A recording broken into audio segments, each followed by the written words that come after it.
Hi, David here from Breakthrough Life Coaching and the Wellness HQ. So today's group discussion was a really interesting discussion because we were talking about, as wellness professionals, should we actually talk openly and share our challenges?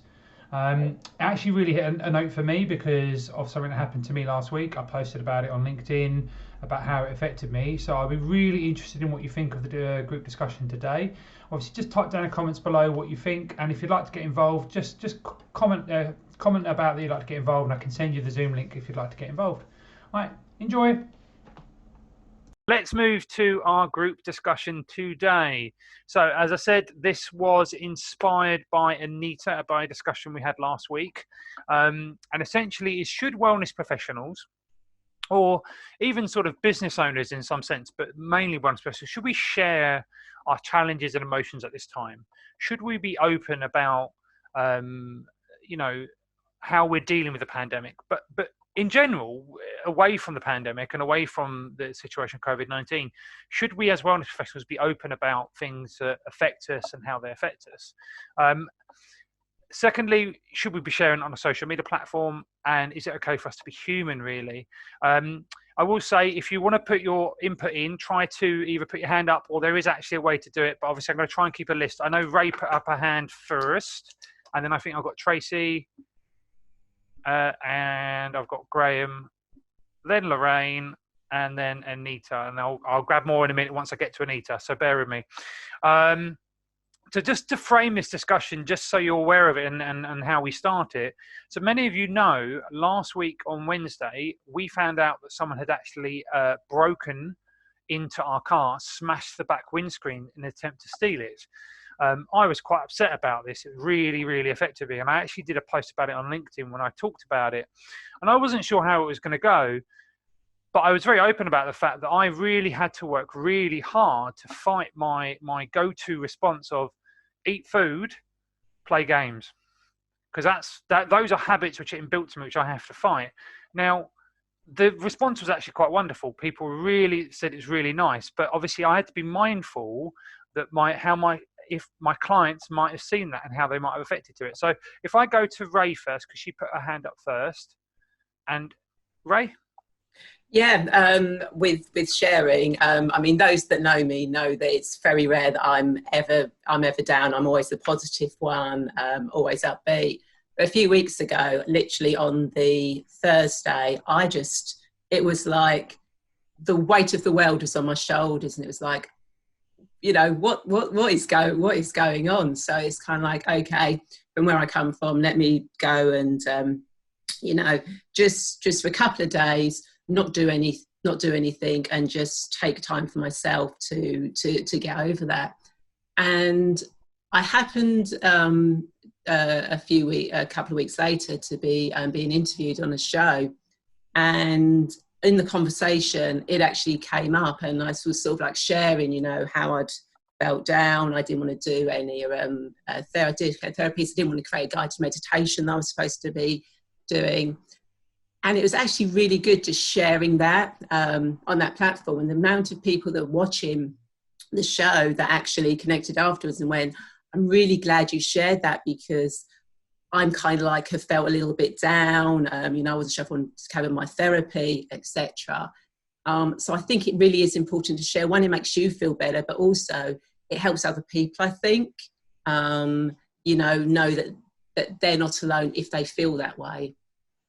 Yeah, good points, Fran. And I think that's a fair point. That actually, it's sort of, and I'm sure as well, it's about normalizing it actually. And if we're always trying to be the high, the positive person, actually sometimes normalizing it's quite important.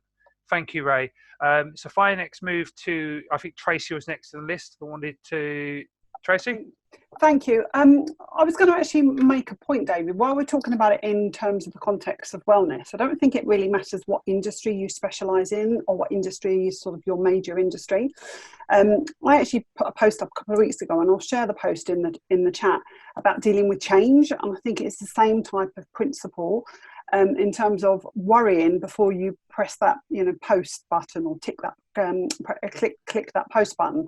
Actually, what other people are going to think about you, whether it's your clients, whether it's your future potential clients, whether it's your peers within the industry, but actually sharing your story is about normalizing what you do and what's happened to you, and actually that will help other people. Of course, there are always going to be those awful people out there that might perhaps react negatively to your post, but overwhelmingly, I always find if you're honest, if you're authentic, and what you're saying has got real validity for that time and that moment, you will get a community around you that actually is willing to support you and willing to go with you on that journey.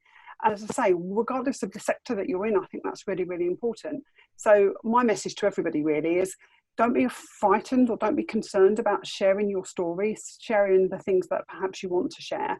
And if there are lots of negative people around you, get rid of them as quickly as possible. Surround yourself with positive people, because they will support you on your journey and help you on your journey. And I think that's really, really important.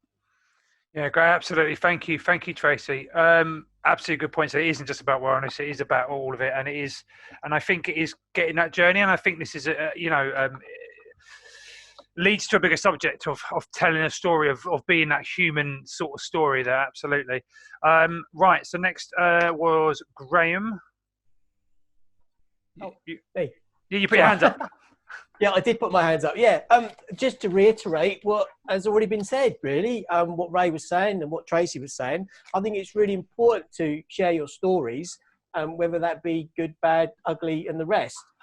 What I think is important, though, is to remember that if, being positive all the time isn't possible. I am generally quite a positive person these days, but I had quite a horrendous backstory, and I think sharing that actually helps you connect with people at a different level. There is a fine line at some point, though, and that's where you expressing how you're feeling becomes a moan, and that's the thing. That's the negative people. And what you find, I found it as well, that people are moaning a lot on social media. Those are the ones to sort of not pay attention to and not take on board, but to actually be able to, have a bit of a bad day, share that, but not in a way that it's a moan. It's like saying, do you know what? I'm having a bad day today, but you know what? Tomorrow's another day and I can reboot myself, and people will respond positively to that. And I think that's really important. For me, storytelling is profoundly what my business is about. Obviously I'm visually storytelling, but since I've found when I told my story to a few people, told to more people, before I knew it, I was, applying for TEDx.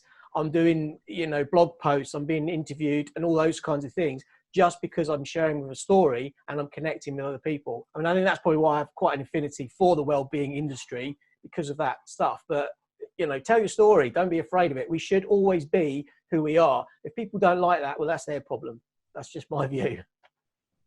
No, it is one of these. Again, it's sort of, I think it comes down to the wider subject here of social media and what do we share on it, and actually, and I know when I say this, people are going to connect with this. I'm a firm believer that you should connect with like-minded people and people that are positive and that support you. And as far as I'm concerned, it takes a lot of energy to build these connections and get to know people. And if they're not positive and they're not going to support you, there does become this question: is do you still stay connected with them? So absolutely, Graham. Thank you very much. So next on the list was Lorraine to input her views. Lorraine, when you're ready. Yeah, so I think really just following on what everybody else has said. So it's very much, isn't it, that, within the wellness industry, I think there's an expectation that we're there to serve to make people feel better. So should we be, saying we're having a wobble? Should we be moaning? But yes, absolutely. We're all human.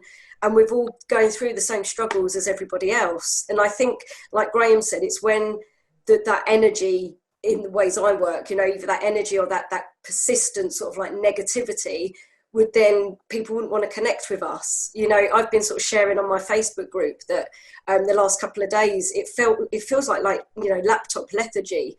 And that it's just this, I'm not used to sitting looking at a screen for so long each day, and I'm used to working with people in person, hands-on, working with energy. And, you know, so I was just being honest. You know, it feels sometimes that it's up and down, but it's, I think, acknowledging that, being honest, like Tracy said, that being authentic, you know, it's what makes us who we are, doesn't it? Yeah, absolutely, Lorraine.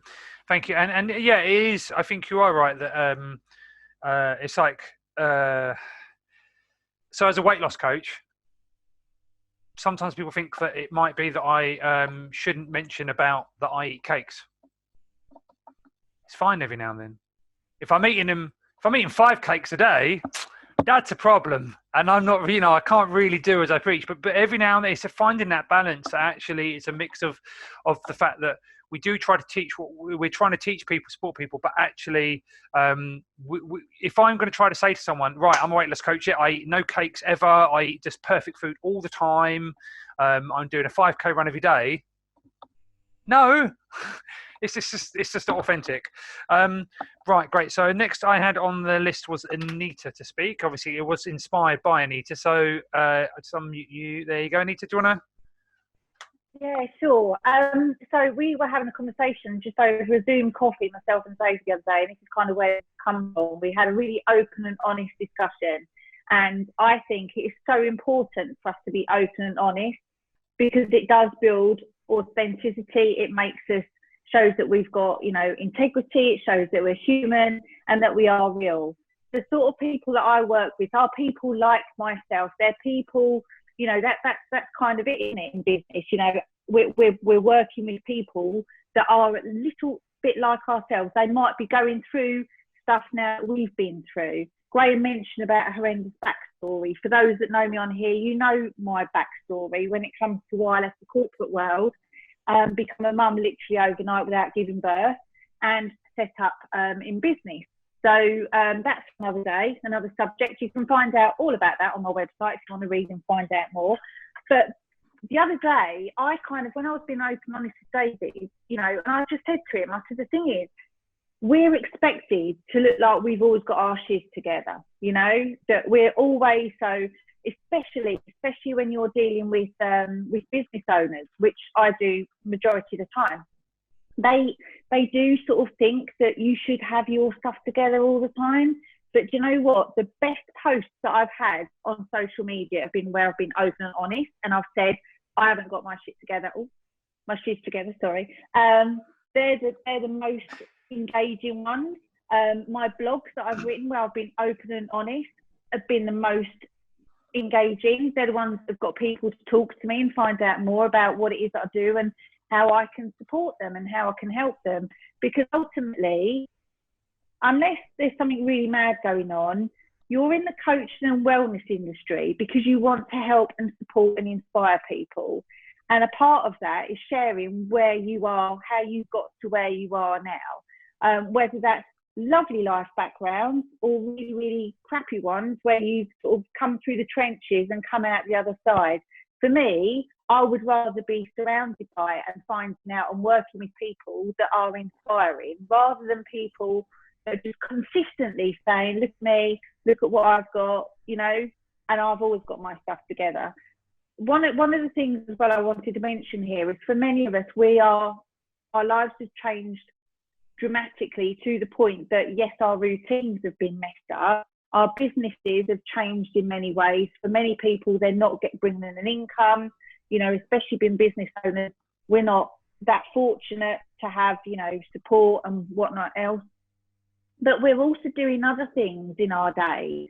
You know, for us that have got children, we're homeschooling, and I use that term loosely because I'm not a teacher. So, you know, we're kind of monitoring what our kids are doing, we're trying to help them with their schoolwork and education, but also with their mental health. You know, I've got 2 daughters at home, one that's been furloughed from work, and she's struggling with lack of routine.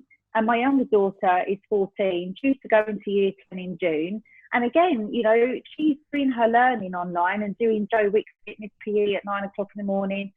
But for her, she's not around her friends. She's not around people. So for us to sit and not be open and honest and say that we're really loving every minute of this, it's great being stuck and not being able to mingle and mix and network and around people. and do what we normally do, if we're lying about that, then what are we showing? What are we showing the future and the generations that, you know, ahead of us? What are we doing to our kids, or kids that might be, I don't know, listening to what we're saying or watching us on social media? Because they are. Anyway, that's my 2 pennies. We need to be open and honest all the time. And yes, I agree with Graham. There is that fine line of not going into victim mode, because we're not sharing to get sympathy. What we're doing is we're sharing to empathise with everybody else. Yeah, great points. Absolutely. I see a lot of it's nice to see it. A lot of people thinking, a lot of people going like that, nodding their way, agreeing. Absolutely. Thank you. So I believe Paul was next. Just unmute Paul. There you go. Okay. And Jackie after. Most of it's already been said for me, David, which is good. It means we're really on topic. Yeah, I was just saying that I think, like Graham said, I'm quite confident telling my story and to tell all the world about that. But once I got to where I am and I'm regularly seeing lots and lots of clients and getting great results, there's that little bit where you think, oh, that's it, I'm sorted, I'm done. And there's a little reluctance then to actually admit that you are human and you do struggle. And it's great what Sandra said earlier. And I think that's true. We need to be upfront and just say, oh, okay, yeah. So I lost it. I lost the plot, but then I've got the skills and knowledge to find them again and get myself back on track. And that's basically what I took a good chunk of yesterday out and even a bit over the weekend. And it's an ongoing thing. I'm putting that a little bit more back into it. And rather than trying to put clients, house, kids, wife, everything ahead of me, I've still got to occasionally think, hang on a minute, I need to be on that list somewhere and to take a bit of time out for myself, recharge and use that then to be able to help other people. So that's all I wanted to say, really. Yeah, over to you again, David. Thanks, mate. Thank you, Paul. I mean, obviously, I'm aware people are having to make a move. If you have to go, it's fine. We're coming to the end now, but I just want to, so if Jackie wanted to put in some points, and then obviously we'll end the meeting. So if I unmute Jackie, there we go. It's not unmuting. Oh, there you go. All right, ready, Jackie? Hi, yeah, it's just to echo everything really that's already been said. But I work with, I'm doing a class with a group from mine in Bexley, and when I started up doing it, I didn't kind of like give too much away about myself, but I think they always saw me as somebody that was always like jolly, happy, and eventually, you know, stuff did come out, but when it did, the connection between me and everybody was just like phenomenal. And I think that's what's kept everybody following me since then, because it made me real. It made me authentic. They kind of looked at me as if to say, what do you mean you've been here too? You know, I just think there's always that barrier there until you lift that barrier and you tell people, you explain that you've been there as well, which is why we're all, well, a lot of us are doing what we're doing because we've been through the journey, we've experienced it all, that people then really make that connection with you. And yeah, it's I think it's really important for the authenticity and for making the connection. Yeah. Thank you very much, Jack. Absolutely. So Graham just wants to put a final point, and then we'll end the meeting, obviously. And if you have to go, it's fine. But Graham, go on. Yeah. Just very quickly, we've all talked about how good it is to do it, but there are occasions when it is that you don't need to do it. It's all saying we're all saying, yeah, it's good to tell your story. It's good to tell your story. But I know my wife, she's a counsellor, and she has a bit of a struggle with it because of confidentiality.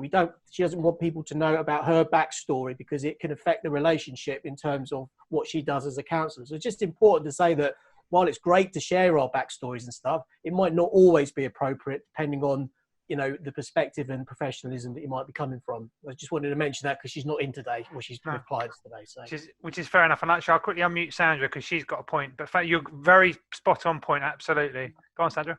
Sorry, just really quickly, I just wanted to say as well, as a therapist, there is a very fine line between sharing stuff about yourself, because, as Graham rightly said, there is a difference, I think, between doing therapeutic intervention and perhaps coaching or fitness stuff, which I do as well as that. So I think it is really important to be careful about what you disclose, for that exact reason. As from a therapeutic point of view, it can make a difference to the relationship that you've got. But just going on, just very, very quickly, just saying as well, it is very much about showing, as everyone has said, that things can be different, and ensuring that people see it as a lesson as opposed to just a story, if that makes sense. No, absolutely. And I'll never forget, because thank you, Sandra. I'll never forget my initial training, because it started off in counselling, the level 2, the level 3, and then to life coaching. There was always that discussion about how much you share with a client. What do you say about, you have to be mindful of, there's a term where, I think it's transfer, where basically, if it's transference, isn't it? Yeah, where you have to be very careful about that connection and how it works. And it is a very delicate line, but I think in the whole, I think actually it leads back to a lot of big points people saying is actually, outside of a therapeutic type of area, which it should be treated differently, I do think we should share our stories as business owners, as one especially. I do think we should be honest. You know, we shouldn't feel that we have to hide our imperfections per se, because actually our imperfections and how we've dealt with those, if we've dealt with them and we've learned how to manage them, actually can help inspire other people. And it's trying to find that balance, isn't it?